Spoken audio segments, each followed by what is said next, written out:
कि संगठन को चलाने में दुश्वारियां बहुत है, लेकिन कुछ नियम, संविधान, कानून होने चाहिए जिसके मार्फत संगठन को चलना चाहिए। तो जो संविधान है परिषद का, उस संविधान से सबको जुड़ के रहना होगा, उस संविधान पे चलना होगा।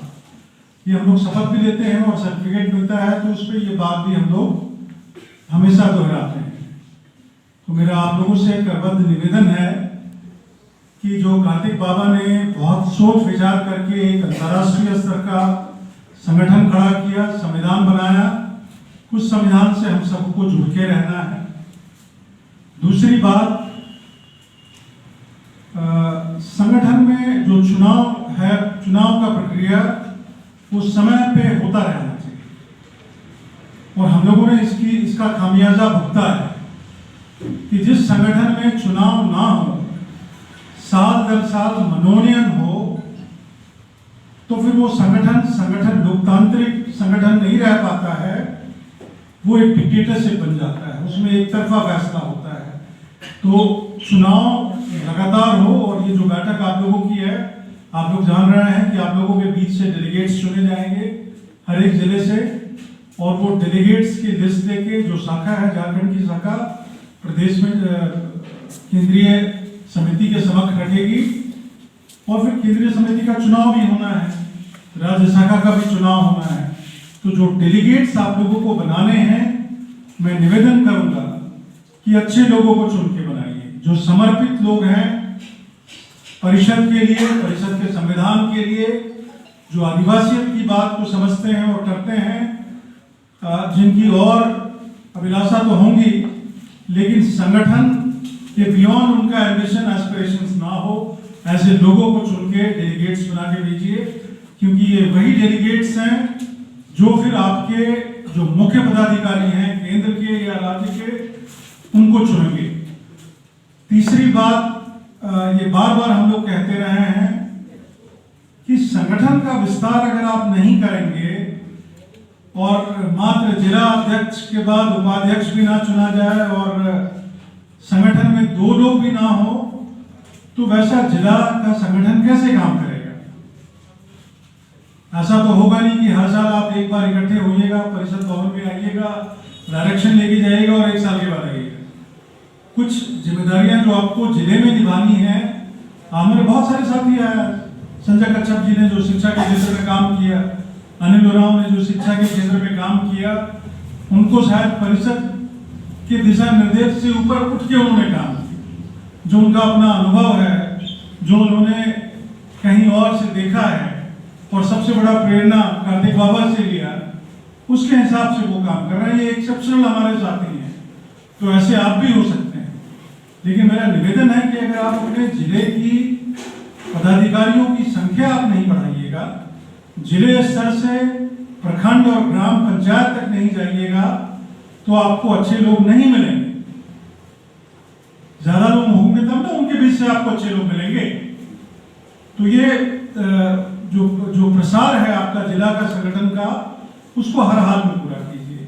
चौथी बात, जमीन का मुद्दा, जिस लड़ाई को लेकर के बंदी बाबा हमेशा आगे बढ़ चढ़ के हिस्सा लेते रहे, खुद भी लड़ते रहे, और परिषद के माध्यम से केंद्रीय सरना समिति की जिम्मेदारी नहीं थी जमीन की, लेकिन हम लोगों ने ये समझा कि रांची महानगर में जमीन का मसला सबसे बड़ा है, आदिवासियों का, उनका जमीन रोज छीना जा रहा है, तो सारे संगठन मिलजुल के इस पे ताकत लगाए, और परिषद और केंद्रीय सरना समिति के जोर के वजह से आज रांची में ये माहौल है कि कहीं भी किसी की जमीन पे अगर कोई दीकू गैर आदिवासी कब्जा करता है, तो पूरा रांची महानगर जगता है और वहां पहुंचता है। ये बहुत बड़ी मेरे ख्याल से परिषद की जीत है। लेकिन जो अगली बात मैं कहना चाह रहा हूं, वो आपको बड़ा चौंकाएगा कि जमीन, आदिवासी जमीन पे कब्जा सिर्फ रांची महानगर का मसला नहीं रह गया। ये छोटे शहरों और शहर और कस्बे, लोहरदगा कुलदेव हैं क्या, चले गए? लोहरदगा, सिसई, भंडरा, कैरो, भरनो, गुमला, बिशुनपुर, ऐसे छोटे इलाके में जहां सड़कें बनी हैं, सरकार ने बड़ी बड़ी चौड़ी चौड़ी सड़कें बनाई है ना, तो इन सड़कों का जहां भी चौराहा मिल रहा है या मुख्य क्रॉस सेक्शन जहां इन सड़कों का है, उस चौराहे के आसपास की आदिवासी के जमीन कब्जे हो गए। और वो तब लोगों को पता चला जब अचानक वहां पे दुकानें और मकान बनने लगे, तब जाके पता लगा कि ये तो किसी मुस्लिम ने यहाँ मकान बना दिया है, किसी साहू जी ने यहाँ मकान बना दिया है, किसी और समुदाय के ने बना दिया, जमीन किसी आदिवासी की है। इसका मतलब क्या है कि ये लड़ाई परिषद ने जो रांची महानगर में शुरू किया है, इस संघर्ष को आपको गांव तक लेके जाना है। आपको जानकारी है कि नहीं जानकारी? कोई नई बात कह रहा हूं मैं आपको। जानकारी है ना, आपकी जमीन पे कब्जा हो रहा है, तो वो कौन लड़ेगा वहां की लड़ाई? ये परिषद लड़ेगा। और परिषद जब एक ही अध्यक्ष का लिए काम करेगा तो वो कैसे लड़ेगा? तो अपनी मजबूत टीम वहां खड़ा करिए और वहां भी जमीन को बचाइए। नहीं तो वहां भी जहां से 4 पैसे जो गरीब आदिवासी को मिलना है, चाहे वो चाय की दुकान खोले या गुलगुले की दुकान खोले या कुछ भी वहां साइकिल पंचर का दुकान खोले, वो अच्छी जगह भी उसके हाथ से जाया हो जाएगी। आपके सामने में अच्छे प्रैक्टिसेस की बात यहाँ करते रहे लोग। बुधराम चलेंगे? बुधराम पुलिस अफसर हैं और उन्होंने पुलिस सेवा में रहते हुए बहुत सारा काम किए।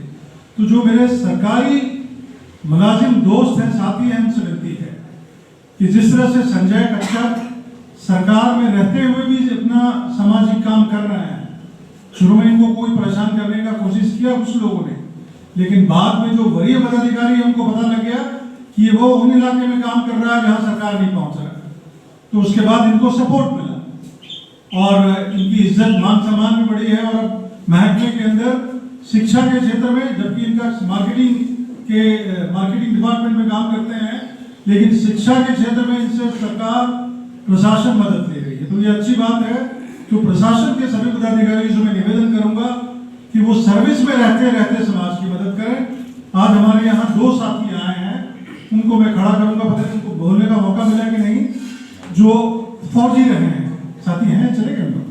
तो महसूस हुआ कि समाज के लिए अब हम लोग को काम करना है, सर्विस से रिटायर हुए हैं, जिंदगी से नहीं। और गांव की लड़ाई लड़ने के लिए भी हमें फौजियों की जरूरत पड़ेगी, तो इनसे बेहतर और कौन मजबूत साथी हो सकता है। इन दोनों ने फैसला किया है कि ट्राइबल एक सर्विसमैन एसोसिएशन ये बनाने जा रहे हैं, जिसमें फौज से जितने भी हमारे आदिवासी समाज, खासकर सरना समाज के साथी लौटे हैं, उनका ये एक एसोसिएशन बनाएंगे और हर एक गांव में परिषद की मदद करेंगे। परिषद को वो अनुशासन और दबंगई और ताकत का एहसास कराएंगे। तो मैं आप सबों से फिर दोबारा निवेदन करूंगा कि जिन चीजों के लिए, जिन उद्देश्यों के लिए परिषद खड़ा हुआ है, कृपया उन सबको ले जाएं और सिर्फ यहाँ भाषणबाजी करके हम लोग आपको हर बार भेज दें और साल भर के बाद मिले, ये बहुत खुशी नहीं देता है। खुशी वो देता है जब संजय कच्छप, बसंत तिर्की, अनिल ऐसे साथी उठ के काम करते हैं और इसको फिर पूरा देश, पूरा राज्य और पूरा देश जानता है। तो एक बार फिर से मैं आप सबको बधाई, शुभकामनाएं दूंगा कि आप आज इस बैठक में आए और यहाँ से निकल के जाए तो जो भी निर्देश आपको परिषद की तरफ से मिला है, खासकर डेलीगेट्स और संगठन को बढ़ाने का, इसको पूरा दिलोजान से आप लोग लग के करिए और आदिवासियों की अस्मिता और जो कार्तिक बाबा का ने जो इज्जत, मान सम्मान, एक काबिलियत और ईमानदारी को दिया है, वही काबिलियत और ईमानदारी आत्मसात करें। बहुत बहुत धन्यवाद। जय हिंद।